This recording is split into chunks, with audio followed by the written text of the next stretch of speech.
Bonjour Cécile Comics et aujourd'hui je voulais vous présenter rapidement ce magnifique sketchbook de Mike Mignola, The Quarantine Sketchbook, qui en fait compile un ensemble de sketchs qu'il a fait pendant le confinement.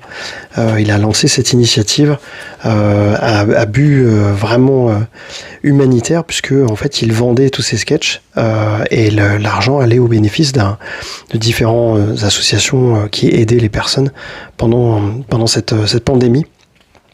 Et en fait, ça a été collecté après dans ce bouquin par Dark Horse. Je pense qu'il est encore disponible et puis que vous pouvez acheter et faire une bonne action parce que les bénéfices sont versés encore à ces associations.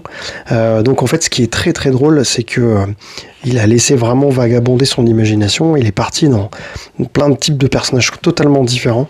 Donc on retrouve un petit peu ses sujets de prédilection, que ce soit des squelettes, des créatures un peu issues de la mythologie de Lovecraft. On trouve tout un passage avec des monstres directement sortis des revues Marvel des années 50-60, et en fait il a vagabondé comme ça d'une thématique à une autre, d'un délire à un autre. On va retrouver évidemment du Hellboy, mais aussi vous verrez des personnages de dessins animés, des animaux, des humains à tête d'animaux. Enfin, c'est vraiment extrêmement riche, c'est simple, mais extrêmement efficace, et surtout c'est une autre façon de redécouvrir le travail de Mike Mignola, et notamment dans sa façon d'appréhender le crayonné. On a vraiment plutôt l'habitude de le voir dans des compositions avec des aplats de noir marqués, etc.